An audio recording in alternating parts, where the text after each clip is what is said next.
So thanks, Nabi, again for joining me today. I'd love for you to start by telling me a little bit about yourself and specifically when you decided to pursue a career in design. Sure. So yeah, I'm Nabi Bilal. I am raised in DC, attended high school here at Duke Ellington School of the Arts for visual arts. So I was always kind of either drawing or doing something kind of creative around the visual arts. Um, I went to Temple University for graphic and interactive design. And I actually didn't, I didn't think I would go into design at all. It was sort of like the career that kept you from being a starving artist, is what everybody sort of figured. And yeah, so I just kind of got myself immersed in different aspects of it and saw that there were a lot of possibilities, which I loved. And so that's where it started for me. Do you remember how old you were when you first decided that you wanted to pursue design and be a designer? Um, I would say probably 2021. And to be honest with you, I wasn't really sure. I just knew that it was the best way. I felt it was the best way forward for me. I really found my footing more in animation and illustration before I knew that those were design aspects of design. So once I kind of found that, that's when I felt, okay, I feel like I really do have a real reason to consider this a career. That's really interesting because it sounds like specialized in design quite young. If you went to a high school focused on the arts, and it sounds like you pursued design not only there, but then in your chosen major at college. When you entered Duke Ellington School of the Arts, did you choose that particular high school for a specific reason?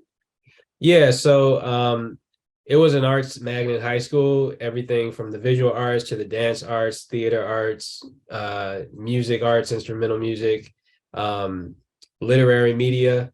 So it was the place to be if you were or if you were aspiring in any one of those fields, because you were going to be there with a bunch of other kids who were doing the same thing. You had to audition to get in, and you also had to keep a certain grade point average to be there. So within the realm of visual arts, so it was a more of a traditional art approach. It wasn't, we didn't really, we learned design principles, but I felt like the knowledge we got there was more of a fine arts knowledge of still lives, how to draw portraiture, how to, do printmaking, some photography here, some sculpture there, some painting.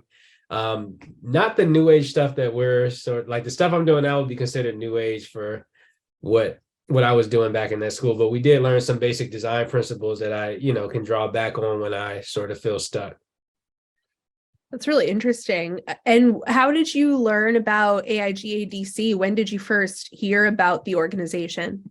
Well, I first heard about AIGA while I was in college in Philly, because obviously, there's a Philly chapter. So, like, I had some professors who were involved in it, but my friend Pim Her recommended me to be part of AIGA, to be part of AIGA DC's board, and I had seen a few events in years past, like AIGA 50 and some of the things going on. So I was just aware that okay, there's an AIGA DC chapter.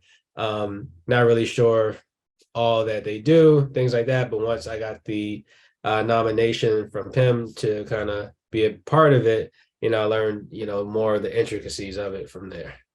Nice. So does that mean that you knew Roxa before joining the board through No, FIM? I had seen Roxa, I think through like through Pim's post, but I hadn't actually met Roxa. I knew he was heavily involved in AIGADC. Yeah.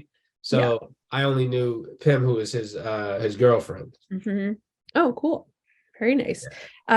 So what you kind of answered this question already, but when you think about participating in AIGA Mhm. versus being on the board, I Mhm. know that Pim, referred you to apply for a role. What Mhm. specifically made you decide to take her up on it and put yourself forward for the board?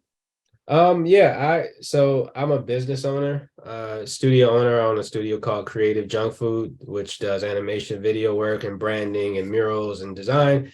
And you can get really wrapped up in your own thing, right? Like your business becomes all encompassing. You don't get to connect with people. You don't get to have that spirit of community sometimes because you're just wrapped up in your own thing. So for me, what interested me was an opportunity to step outside of where I was comfortable, just continuing on the business, and to actually just open my mind up, open my connections up a bit more, and just create this, have more of a sense of community.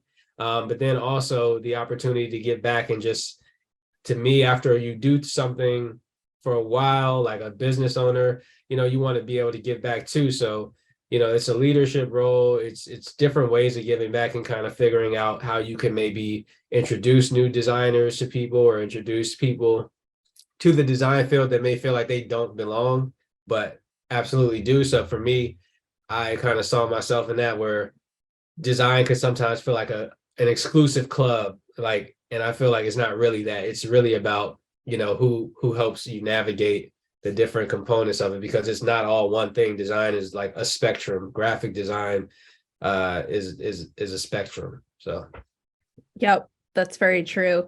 And you're in your second year on the board and you've done and do a lot, but in terms of be directing programming and stepping in for initiatives like this, what has been the most surprising aspect for you of serving on AIGADC's board?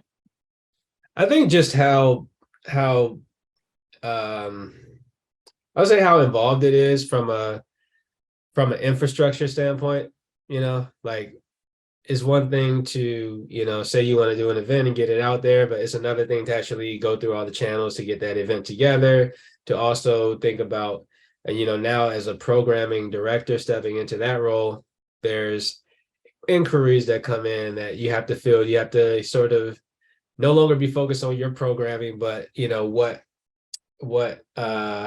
what sort of collaboration you can create, what sort of goodwill you could create with other things, how you can sort of bring opportunities to the board that otherwise you may not have been privy to. So it's just like there's a whole inner working of sort of like a brain trust, as well as like just a lot of things to figure out. There's a lot of things to figure out to then synthesize and get out there to people. That's true. I see a lot of parallels, though, between that work on the board and what you do as an entrepreneur, maybe even more so than somebody like myself who has a more traditional corporate design job, because you, by nature of your work, have to have your hand in so many pots, both on the board, but also as an entrepreneur. How has being on the board of AIGADC changed your career as an entrepreneur?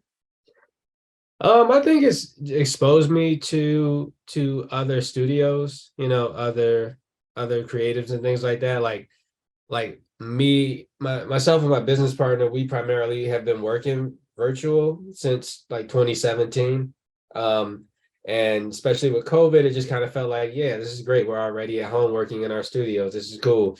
But then you go and you get to see somebody talk in their studio and see how they're using it, and you start getting inspired to be like, oh man, maybe I should actually just go ahead and get that physical studio and create some opportunities that way. And just attending the different events, like meeting all these other creatives, like, that inspiration is vital for creativity. Like, creativity with no inspiration is flat. So I feel like if anything, it's inspired me, um, just by virtue of just so many different creatives giving their and I say creatives, not just designers, because to me, like, it's you have to be creative to some extent, or within the design, or to a lot of extent within the design field. So just having the opportunity to be right there with it has definitely motivated me more so to be like, okay, yeah, like, times I get really bogged down with, oh, I've got so much going on. I'm just like, okay, no, it's doable. You just, sometimes you might need a day in between or a couple of days in between you get to that thing. It's forced me to be more on my schedule too. So That's awesome. And then to wrap up, what's your main advice for someone who is intrigued by the idea of serving on a board, but mhm. isn't sure if it's the right fit for them? My advice would be show up to a few events, talk to some of the board members that are there.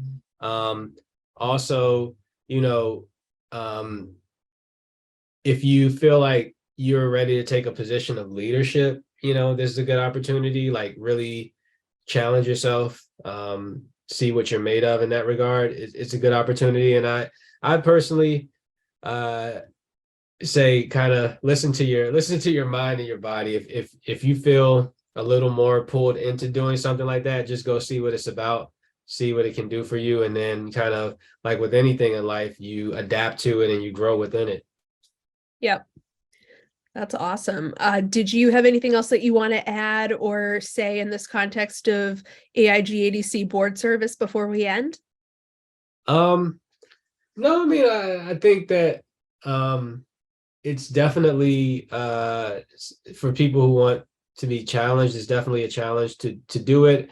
But then there's like a sweet spot you get to where you could really, as a programming, as somebody on the programming side, I mean, you could really think about how your programming is going to affect people in a positive way. And so it's really a good feeling to know that, what you think of and what you do for the community can actually lend itself to helping somebody take their next step or helping them figure out a problem. So just kind of finding your niche within that, like this opportunity to create in a whole another way.